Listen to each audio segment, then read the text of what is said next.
Hello, everyone. Where is Nancy Pelosi? The House is in recess. House and Senate Democrats left town after failing to compromise and make a deal to provide relief to the American people. While Nancy Pelosi and her colleagues went home, this president remained hard at work. President Trump took executive action, including stopping evictions, providing unemployment insurance, pausing student loan payments, cutting the payroll tax, which put money in the pockets of all Americans. Democrats apparently were unable to stick around to make a deal. Now, suddenly, Democrats will be rushing back to Washington. But why? The answer? The United States Postal Service. It's a stunning turn of events. Democrats went home after accomplishing nothing. No deal on stimulus checks, no deal on small business relief, no deal on eviction protections. The concerns of everyday Americans were not the concerns of Democrats on Capitol Hill. So where is Nancy Pelosi? She and her Democrat colleagues will be back in Washington soon to pursue their latest manufactured crisis, the Postal Service. Democrats denied a $10 billion offer for the U.S. Postal Service by this president before they went on recess. But now they're back to pursue the latest Democrat-manufactured crisis. It's sad, but it's clear where Democrats' priorities stand. And with that, I'll take questions. John. Kayleigh, looking ahead to potential action at the United Nations, will the president dispatch the Secretary of State to go to the UN to invoke the snapback clause on sanctions?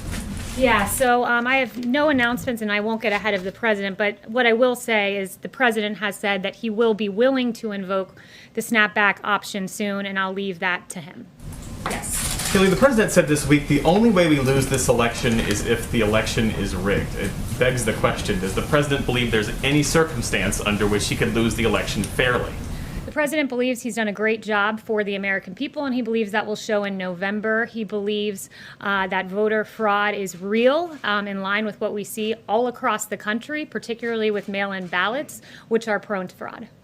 Yes. Thanks very much, Kayleigh. Two questions for you. Firstly, given the president's tweet on Goodyear and lashing out at them, is the Beast still going to be using Goodyear tires? I'm not going to comment on security matters. Okay, and then I want to follow up with a question that I asked the president last week, but he didn't answer. I asked him about QAnon, so I wanted to know, have you ever heard the president talk about QAnon, and what does he think of the conspiracy theory? No, I've never heard of that. There's a lot of media focus on that, but certainly never heard of that from the president.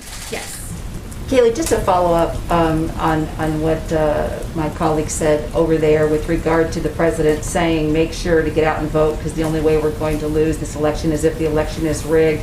Is the president saying if he doesn't win this election that he will not accept the results unless he wins? The president has always said he'll see what happens and make a determination in the aftermath. It's the same thing he said last November. He wants a free election, a fair election, and he wants confidence in the results of the election, particularly when you have states like Nevada doing mass mail-out voting to their voting rolls. And when they tried this in the primary, it was a massive failure. Ballots were piled up in trash cans. Ballots were pinned to apartment dartboards. And with that being the system, the president wants to take a hard look at this and make sure that these are fair election results and not subject to fraud.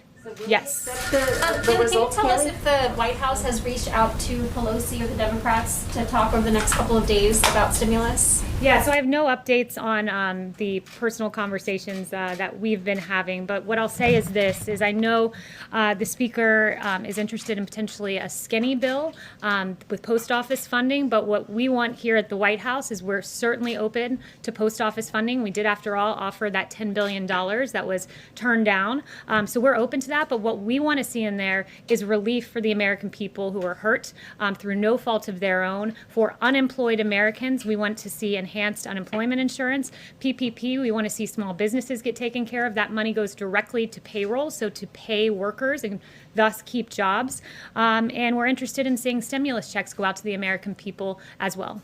On the post office, are you able to share if the White House is open to the $25 billion that the Democrats are proposing, or is $10 billion the cap? No, we don't have a cap. We're certainly open to looking at the $25 billion, but we want included in there relief for the American people that thus far Speaker Pelosi has been entirely uninterested in, as this president has taken unilateral action to protect Americans subject to eviction, to protect Americans who are unemployed, to protect Americans via a tax cut through payroll deferral. So this president's taken action. Still, we're waiting waiting on reckless Speaker Pelosi to get back and do her job.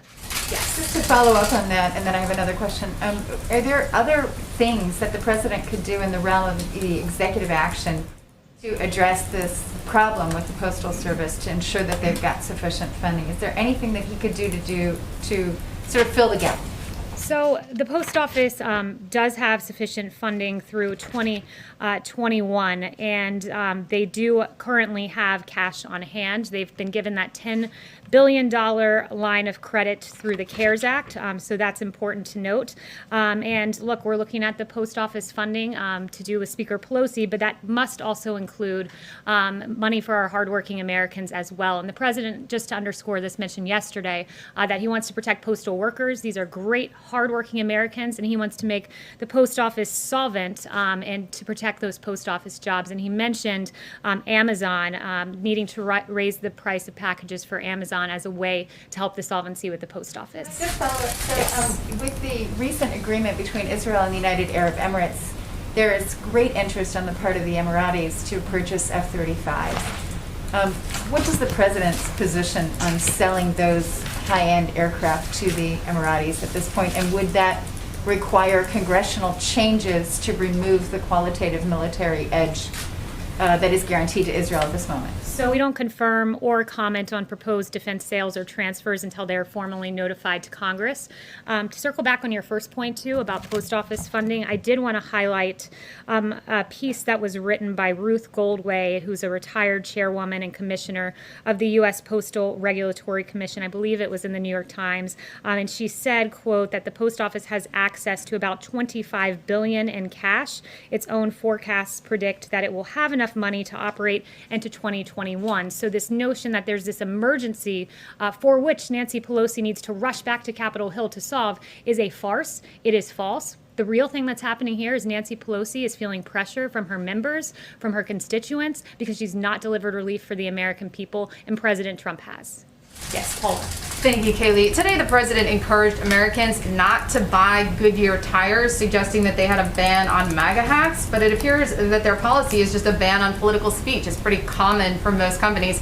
So why is the president retaliating against a private company for their dress code and potentially jeopardizing American jobs? So Goodyear needs to come out and clarify their policy. There was an image. It's a statement. They failed to clear. Yes, I did see their statements, which still failed to clarify their policy. What happened is there was an image that was put out that showed that certain speech was acceptable, Black Lives Matter insignia, for instance, but what was not allowed was Blue Lives Matter. What was not allowed was MAGA hats. What was clearly targeted was a certain ideology. They have not denied that that image was presented at one of their facilities, and they need to come out. Racial equality, racial justice, that is okay, but not political speech. That's pretty standard across the board right now. That's not that unusual. Did the president even reach out to Goodyear before he tweeted? They came out and said equity issues. As far as I'm concerned, Blue Lives Matter is an equity issue. There have been police officers across this country that have been targeted because they wear the badge. Look no further than Dallas, where 5 police officers died.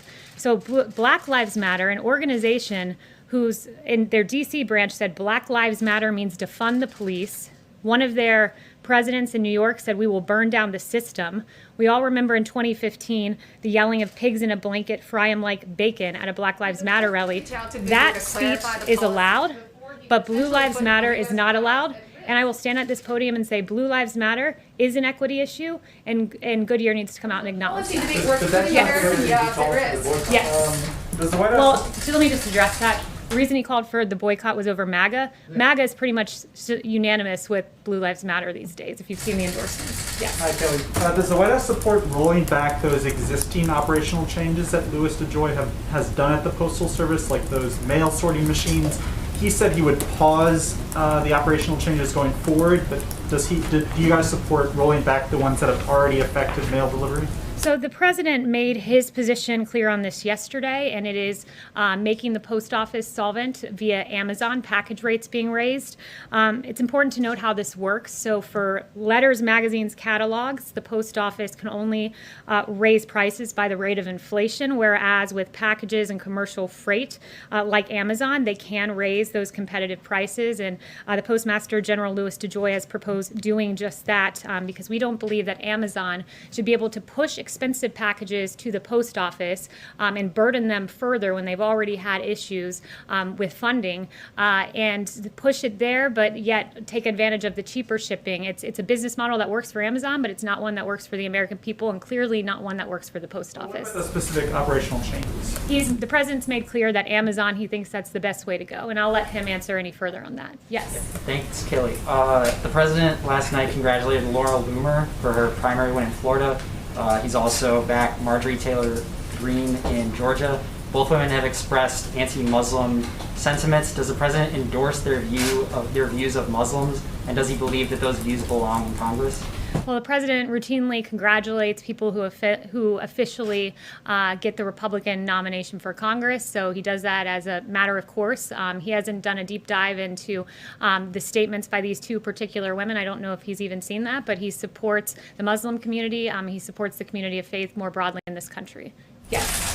Thank you, Katie. The president said that cost has been a consideration in selecting the White House as the location for his acceptance speech on next week. And I'm wondering if cost, in terms of keeping costs down for security purposes, is a consideration when he's selecting when to travel to his homes in Florida and New Jersey. Look, the president made clear that he wants to look at cost with regard to the convention. He always tries to, but the president is entitled at times to leave the White House, and he's done that just like every past president has. Yes. Thank you, Kayleigh. Can you confirm that the U.S.-China trade deal Phase 1 talks with Ambassador Lighthizer are still on track? And if so, do you have a date for those? Yeah, so the trade representatives do speak. The president has expressed his displeasure with China with regard to COVID and the pandemic. I don't have a date for any official talks, but it is safe to say, should they continue, it would be between the trade representatives. Yes. Kayleigh, back to Goodyear for a second. Set the issue of beast aside. When the president says don't buy Goodyear tires, get better tires for far less, is he imploring that to his supporters? Or is that the official policy of the U.S. federal government that the president is directing, saying, do not buy Goodyear tires going forward? The president was talking to his supporters when he tweeted that in particular. And look, this president will never apologize for standing with law enforcement. He won't. He thinks it's unacceptable. If you can wear a Black Lives Matter hat, guess what? You should be able to wear a Blue Lives Matter one too, particularly when our police officers are targeted like they were in Dallas, particularly when David Dorn lost his life amid these riots. He will always stand against our police officers and Blue Lives Matter for some reason not being an equity issue, as Goodyear appears to maintain. So for all the fleets out there that have Goodyear tires on them that inevitably need to be replaced, that is fine. Go ahead and purchase. I haven't spoken to him about that in particular. You can ask him later in the 5 p.m. hour. Yes, good night. Thank you, Kayleigh. As the White House continues to spearhead its vision and its victories for Middle East peace, what commitments does the White House hope to establish with the visit of the Prime Minister from Iraq tomorrow? Yeah, so that visit, we're very much looking forward to that tomorrow. The president looks forward to welcoming Prime Minister Kadami to the White House. The U.S.-Iraq strategic partnership is based upon a common goal for a stable, secure, and prosperous Middle East, and Iraq is a key partner to the U.S. on a range of regional security issues, including the enduring defeat of ISIS. So all of those matters will be discussed tomorrow. Yes, John. The president has been very bullish on the potential of convalescent plasma. And it appeared as though the FDA was poised to issue an emergency use authorization for convalescent plasma. But a number of the president's top advisors in the medical field, including Drs. Collins and Fauci, said, let's put a hold on the EUA. It's too early. We don't yet know about the true efficacy of convalescent plasma. Does the president agree with putting off the emergency use authorization, or is he of a different mind of it? Yeah, so I haven't spoken to the president about that particular EUA. You can ask him that later this afternoon. But I did follow up with the FDA on a testing issue, and I wanted to look into the average time for our point of care test, because you all ask often about our point of care or more rapid test. And the average time for point of care test from submission to the FDA to decision for COVID-related rapid point-of-care tests was 20 days. And by comparison, that for Ebola, flu, and strep point-of-care test was over 100 days. So this FDA, under this president, has managed to prove these rapid point-of-care tests that you all ask about at a rate 5 times faster than for Ebola, flu, and strep, which have taken more than 100 days on average. And just before I walked out here, Attorney General Barr announced some very good new news. Last week, of course, we learned that the suspected killer of Legend Taliaferro was charged, which was very encouraging to see. Operation Legend was, of course, named after Legend Taliaferro, the 4-year-old boy who was shot and killed in his bed. This has been going on for 6 weeks. There have been 1,000 federal agents from FBI, DEA, ATF, and U.S. Marshals working side by side with state and local authorities. Operation Legend is a very good example of cooperation and action, which is a sharp contrast to those who merely express empty sentiments or worse, hold blatant disregard for the unacceptable violence in our cities, of which many children have fallen victim to. The president cares. The president wants law and order restored. He wants peace in our streets. So this president took action. And today, the Attorney General can announce under the leadership of this president that federal agents have made over 1,000 arrests as part of Operation Legend. Many of these arrests are for violent state crimes, including 90 homicides. And as AG Barr notes, that means 90 killers would still be on the streets today without the law and order actions of President Trump. And as the mother of Legend Taliaferro said, she said, quote, "My one and only child who fought through open heart surgery at 4 months is gone due to senseless gun violence. Children are supposed to be our future, and our 4-year-old son did not even make it to kindergarten. I stand here today as a mother fighting against violence for my son, Legend Taliaferro. My family and I support Operation Legend, and we strongly want our communities and everyone else behind us." Today, Legend Taliaferro was once again honored by the actions of Operation Legend, and we can thank President Trump and the work of Attorney General Barr for that great news. Thank you all very much. The president will be back here in the 5 p.m. hour. Will the president do something about bounties on American soldiers?